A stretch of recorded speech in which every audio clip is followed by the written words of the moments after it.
بسم اللہ الرحمن الرحیم۔ ناظرین، کیا شب برات کا روزہ رکھنا منع ہے؟ شب برات کا روزہ رکھنے والے اللہ کے رسول صلی اللہ علیہ وسلم کا فرمان ضرور سن لیں۔ ناظرین، شب برات اللہ تبارک و تعالی کی رحمتوں اور مغفرت کی نشانیوں میں سے ایک نشانی ہے، جو شعبان المعظم کی 15ویں رات کو رونما ہوتی ہے۔ اس رات اللہ تبارک و تعالی اپنی خاص تجلی کے ساتھ پہلے آسمان پر نزول فرماتا ہے اور اعلان کرتا ہے کہ ہے کوئی مغفرت مانگنے والا جسے میں معاف کر دوں، ہے کوئی رزق مانگنے والا جسے میں رزق عطا کروں۔ اللہ تبارک و تعالی نے اس رات میں اپنی مخلوق کے لیے مغفرت کے دروازے کھول دیے ہیں۔ ماہ شعبان کی 15ویں رات اللہ تبارک و تعالی فرشتوں سے ارشاد فرماتا ہے، اے فرشتوں، آج کی رات میری رحمت کے بادل برس رہے ہیں، میری فرما برداری کا کلا اپنے سر پر باندھ لو۔ اے جبرائیل، میرا یہ پیغام ملائکہ کو سنا دو کہ آج کی رات تقدیر کے فیصلے لکھے جا رہے ہیں، کس کو رزق دینا ہے، کس کو زندگی دینی ہے، اور کس کا نام اس سال موت کے رجسٹر میں درج ہونا ہے۔ یہ سب آج کی رات طے پاتا ہے۔ رضوان سے کہہ دو کہ وہ جنت الفردوس کے دروازے کھول دے، اور مالک سے کہہ دو کہ دوزخ کی آگ کو آج کی رات مومنین کے لیے ٹھنڈا کر دے۔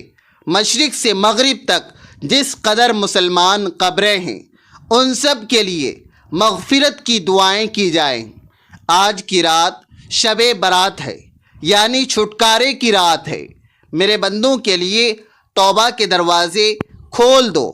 چشم زدن میں عالم بالا کا نقشہ بدل جاتا ہے، رحمت الہی جوش میں آتی ہے، اور حکم الہی نازل ہوتا ہے کہ قبیلے بنو کلب کی بکریوں کے بالوں کے برابر لوگوں کی بخشش کر دی جائے۔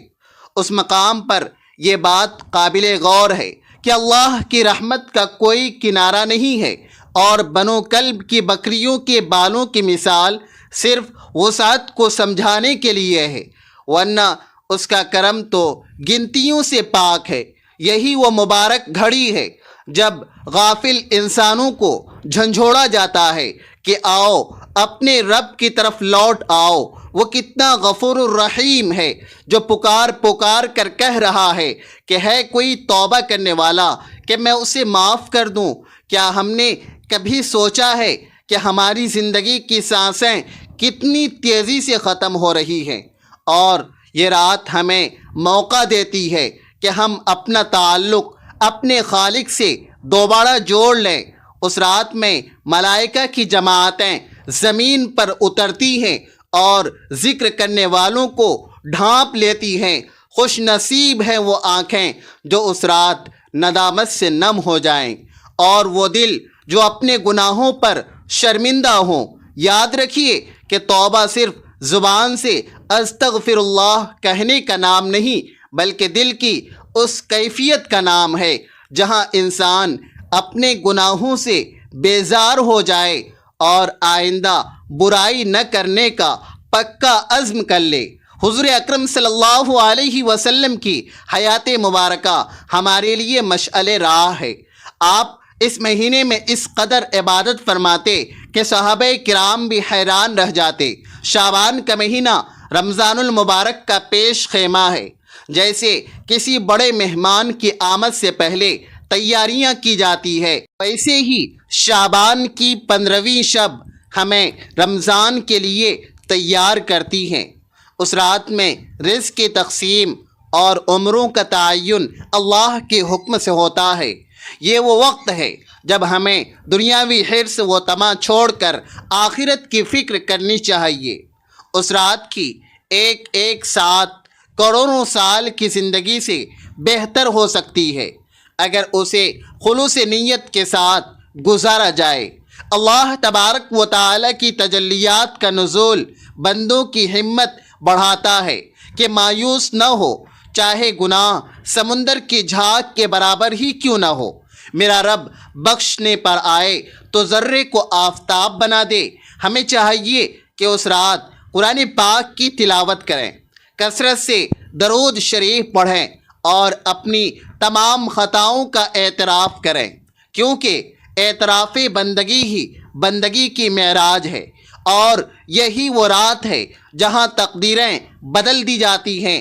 اگر کوئی سچے دل سے دعا کرے تو اللہ تبارک و تعالی اس کے حق میں خیر کے فیصلے فرما دیتا ہے۔ ہمیں اپنے والدین، رشتہ داروں اور پوری امت کے لیے دعائے خیر کرنی چاہیے، کیونکہ دوسروں کے لیے مانگی جانے والی دعا جلد قبول ہوتی ہے اور فرشتے اس پر آمین کہتے ہیں۔ یہ رات ایک پیغام ہے کہ اللہ اپنے بندوں سے 70 ماؤں سے زیادہ پیار کرتا ہے، اور وہ کبھی نہیں چاہتا کہ اس کا بندہ جہنم کا ایندھن بنے۔ ماہ شعبان کی 15ویں شب کس قدر پرکیف رات ہے، مطلب بالکل صاف ہے، فضاؤں میں عجیب سی کیفیت طاری ہے۔ رات آہستہ آہستہ اللہ کی یاد میں مست ہوتی جا رہی ہے، ستارے پورے آب و تاب کے ساتھ جھلملا رہے ہیں، پوری دنیا پر سکوت اور خاموشی کا عالم طاری ہے۔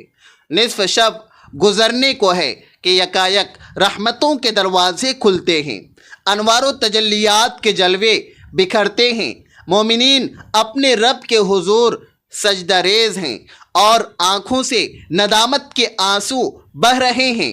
حضرت عائشہ صدیقہ رضی اللہ تعالی عنہا سے مروی ہے کہ ایک رات میں نے نبی کریم صلی اللہ علیہ وسلم کو بستر پر نہ پایا تو تلاش میں نکلی۔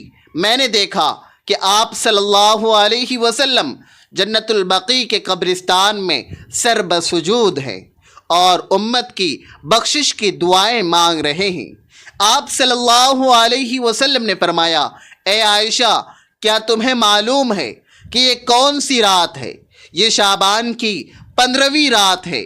اس میں اللہ تبارک و تعالی بنو کلب کی بکریوں کے بالوں سے زیادہ لوگوں کو جہنم سے آزاد فرماتا ہے۔ اس مقام پر یہ بات ذہن نشیں رہے کہ یہ رات محض جاگنے کی نہیں بلکہ اپنے گناہوں سے توبہ کرنے کی رات ہے۔ چنانچہ آپ نے اس رات میں طویل سجدے کیے اور امت کے لیے گر گرا کر دعائیں مانگی۔ یہاں یہ بات قابل ذکر ہے کہ اس رات میں رب کائنات کا کرم اس قدر وسیع ہوتا ہے کہ وہ پکار پکار کر اپنے بندوں کو اپنی آغوش رحمت میں بلاتا ہے۔ جو بندہ اس رات کی قدر کرتا ہے، اللہ تبارک و تعالی اسے اپنی خاص قربت عطا فرماتا ہے۔ یہ رات غافلوں کو بیدار کرنے اور بھٹکے ہوئے لوگوں کو راہ راست پر لانے کا ایک عظیم موقع ہے۔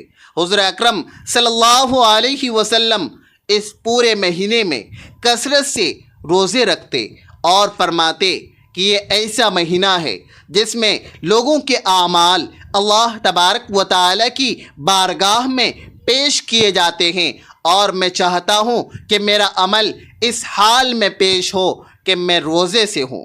اس لیے اس مہینے کی 15ویں شب کو خاص اہمیت حاصل ہے کہ یہ اعمال کی سالانہ پیشی کا وقت ہوتا ہے۔ ہمیں چاہیے کہ اس رات میں کثرت سے توبہ کریں اور پچھلے تمام گناہوں کی معافی مانگ کر نئے عزم کے ساتھ زندگی کا آغاز کریں۔ اللہ کی رحمت کسی بہانے کے منتظر ہوتی ہے، اور شب برات وہ بہترین بہانہ ہے جہاں آنسوؤں کا ایک قطرہ زندگی بھر کی سیاہی دھونے کے لیے کافی ہو جاتا ہے۔ لہٰذا اس رات کو صرف رسموں میں نہ گزاریں بلکہ حقیقی طرف کے ساتھ اپنے مولا کو منائیں، کیونکہ یہ فیصلے کی گھڑی ہے اور اللہ تبارک و تعالی کی رحمت پکار رہی ہے کہ ہے کوئی جو آج اپنی تقدیر سنوارنا چاہے۔ بخاری و مسلم کی مستند روایات کے مطابق اللہ تبارک و تعالی کی عبادت اور ذکر الہی ہی اس رات کا اصل مقصود ہے۔ حضرت جبرائیل امین علیہ السلام فرماتے ہیں کہ جو شخص اس رات سچے دل سے توبہ کرتا ہے، اللہ اسے پاک و صاف کر دیتا ہے۔ بعد ازاں یہ بات بھی سمجھ لیں کہ اس رات میں قبرستان جانا اور فوت شدگان کے لیے ایصال ثواب کرنا بھی سنت نبوی سے ثابت ہے، لیکن آتش بازی اور چراغاں جیسی خرافات سے بچنا ضروری ہے۔ ناظرین، شعبان کا مہینہ بڑی برکت والا مہینہ ہے۔ ان مہینوں میں عبادت کا ثواب زیادہ ہے، البتہ اس رات کو فرض یا واجب سمجھ کر دوسروں کو مجبور کرنا درست نہیں ہے، اور اس کی جو فضیلت عوام میں مشہور ہے کہ یہ 1000 سال کی عبادت ہے، اس کی اس طرح تخصیص ثابت نہیں ہے، لیکن اللہ تبارک و تعالی کی رحمت سے امید رکھی جا سکتی ہے کہ وہ ایک رات کی توبہ پر زندگی بھر کے گناہ معاف فرما دے۔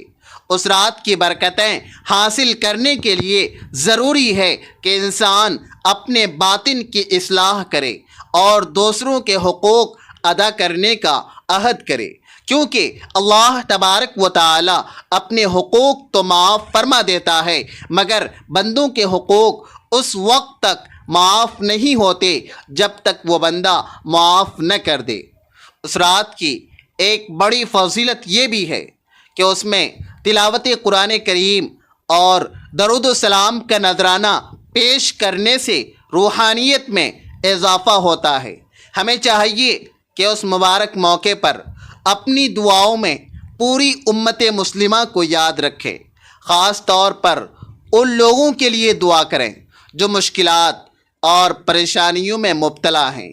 یہ رات یکجہتی اور بھائی چارے کا پیغام بھی دیتی ہے کہ ہم اپنے دلوں سے کینہ نکال کر ایک دوسرے کو معاف کر دیں، تاکہ اللہ تبارک و تعالی کی رحمت ہم سب پر سایہ فگن ہو سکے۔ علماء کرام نے اپنی تصانیف میں لکھا ہے کہ اس رات اللہ تبارک و تعالی مشرک، کینہ پرور، قاتل اور والدین کے نافرمان کے علاوہ سب کی بخشش فرما دیتا ہے۔ اس لیے ہمیں چاہیے کہ اس رات سب سے پہلے اپنے دلوں کو بغض اور کینے سے صاف کریں۔ ماہرین شریعت 15 شعبان کے روزے کے متعلق فرماتے ہیں کہ یہ ایام 20 کے روزوں میں شامل ہے، اور رسول اللہ صلی اللہ علیہ وسلم ہر ماہ ان تاریخوں میں روزہ رکھتے تھے۔ مستند فتاویٰ میں یہ بات درج ہے کہ ماہ شعبان میں کثرت سے روزے رکھنا آپ صلی اللہ علیہ وسلم کا معمول تھا۔ یہاں یہ بات سمجھنا ضروری ہے کہ دین کی بنیاد جذبات پر نہیں بلکہ مستند شرعی دلائل پر ہے۔ محبت رسول صلی اللہ علیہ وسلم کا تقاضا یہ ہے کہ ہم اسی طریقے پر عمل کریں جو آپ صلی اللہ علیہ وسلم نے اور آپ کے صحابہ کرام نے ہمیں سکھایا ہے۔ اگر ہم سنت کے مطابق اس رات کی قدر کریں گے تو یقیناً کامیاب ہوں گے۔ آج کل سوشل میڈیا کے دور میں من گھڑت قصے کہانیاں بھی پھیلائی جاتی ہیں جن سے بچنا لازم ہے۔ ہمیں چاہیے کہ ہم اپنی عبادتوں کو دکھاوے اور بدعات سے پاک رکھیں اور صرف ان اعمال پر توجہ دیں جو قرآن و سنت سے ثابت ہیں۔ یاد رکھیں کہ اللہ تبارک و تعالی کی ہاں وہی عمل قبول ہوتا ہے جو خلوص نیت کے ساتھ سنت کے مطابق کیا جائے۔ فضائل اعمال کے نام پر غلو کرنا ایمان کے لیے ٹھیک نہیں ہے، اس لیے اپنی نمازوں کی فکر کریں، اپنے اخلاق کو سنواریں اور سنت نبوی صلی اللہ علیہ وسلم کو اپنی زندگی کا حصہ بنائیں تاکہ ہم بروز قیامت سرخ روح ہو سکیں۔ اصل بندگی یہ نہیں کہ ہم صرف رسمیں پوری کریں، بلکہ اصل بندگی یہ ہے کہ ہم ہر لمحہ اللہ کی یاد میں گزاریں اور ان سنتوں کو زندہ کریں جو ہماری زندگی بدل دیں۔ شب برات کا اصل سبق توبہ کی قبولیت اور رب کی رحمت پر یقین ہے۔ ہمیں چاہیے کہ ہم اپنی زندگیوں کا محاسبہ کریں اور ہر اس کام سے بچیں جس کی بنیاد دلیل پر نہیں۔ اللہ تبارک و تعالی ہمیں حق سمجھنے اور اس پر ثابت قدم رہنے کی توفیق عطا فرمائے۔ آخر میں یہ اہم بات ذہن نشی فرما لیں کہ شب برات کی رات انفرادی طور پر بیدار رہ کر اللہ تبارک و تعالی کی عبادت کرنا اور اگلے دن نفل روزہ رکھنا شرعاً جائز اور مستحب ہے، لہذا 15 شعبان کو نفل روزے کی نیت سے روزہ رکھنا اور اس رات ذکر و اذکار کرنا باعث ثواب ہے۔ ناظرین، کمنٹ باکس میں اللہ تبارک و تعالی کے 99 ناموں میں سے ایک نام ضرور ٹائپ کریں۔ ویڈیو اچھی لگی ہو تو ویڈیو کو لائک کریں، شیئر کریں، چینل کو سبسکرائب کریں۔ اگلی ویڈیو تک کے لیے اجازت دیجیے۔ اللہ حافظ۔